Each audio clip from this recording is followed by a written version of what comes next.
Fala pessoal, como vocês estão? Tudo certo? Meu nome é Diego, estou iniciando essa jornada aqui no YouTube, onde eu pretendo postar uma série de vídeos relacionados a matemática, finanças, estatística. Conto com a audiência de todos vocês, espero conseguir agregar ao conhecimento de vocês, seja para aqueles que pretendem obter aprovação em algum certificado financeiro, ou que estão na universidade, em cursos que possuem esses assuntos como parte da base de matérias, ou até mesmo qualquer outra pessoa que pretende evoluir no âmbito do conhecimento. Beleza?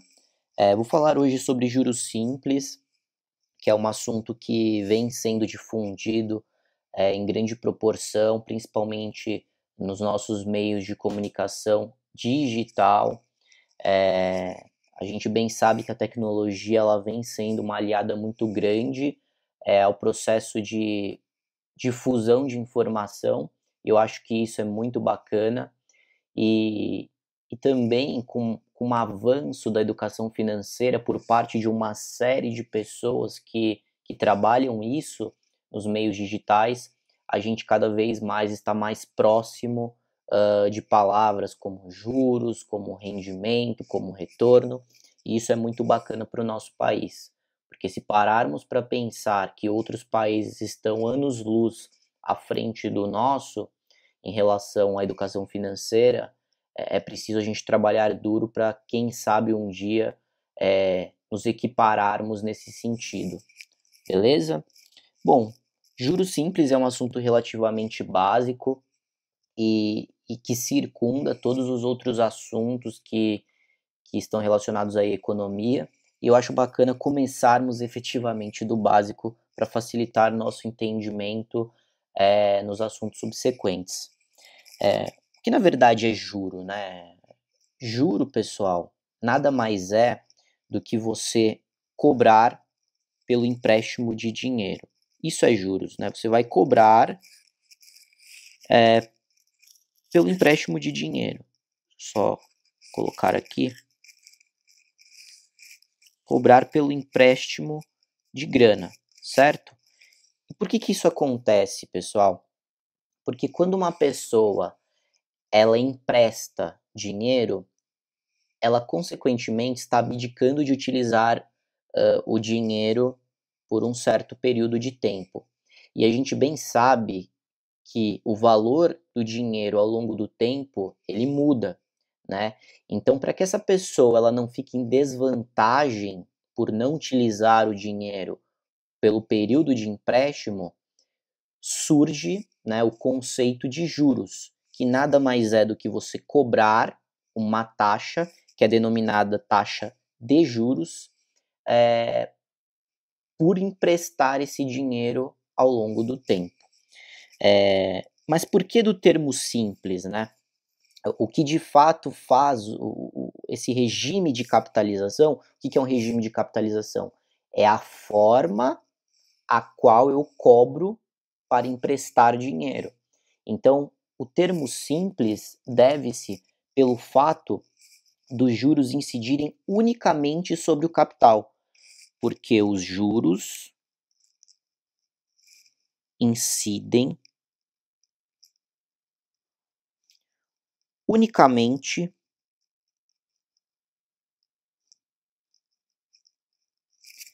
sobre o capital, tá? Muitas literaturas também usam o termo principal ao invés de capital. Então, pessoal, os juros eles incidem unicamente sobre o capital ou sobre o principal, de acordo com algumas literaturas. Então, isso quer dizer o quê? Que ao longo do tempo, a taxa de juros sempre vai ser contabilizada sobre o valor que foi emprestado ou o valor que foi investido. Lembrando que investir é uma forma de se emprestar dinheiro. Quando você investe na poupança, você está emprestando seu dinheiro aos bancos. Quando você investe em fundos imobiliários, você está emprestando seu dinheiro para os fundos, né? Para os gestores. para que os gestores eles exerçam todo o controle do seu dinheiro de acordo com a política de investimento do fundo. Em troca disso, você espera receber uma taxa de retorno ou uma taxa de rendimento em função desse empréstimo que você fez a esses meios de investimento. Ok? Em função disso, tudo que eu acabei de falar, pessoal, no juros simples a gente vai ter uma relação linear ao longo do tempo. Ou a taxa de juros ela pode ser também caracterizada como uma taxa linear. Diferentemente dos juros compostos, que a gente tem uma relação exponencial, no juros simples, se nós formos traçar um gráfico que sintetize o comportamento dos juros simples ao longo do tempo, esse gráfico vai ser uma reta, vai ser linear. Fechado? E quais são as equações que sintetizam tudo isso que eu acabei de falar? A primeira equação é a de juros, tá? Juros, nesse caso, o valor monetário. O juros pode ser entendido como o capital vezes a taxa de juros, que é a taxa I, vezes o prazo. O prazo é o período de tempo. Então, J é o valor monetário de juros, tá? E aqui pode ser em qualquer moeda. E é a taxa de juros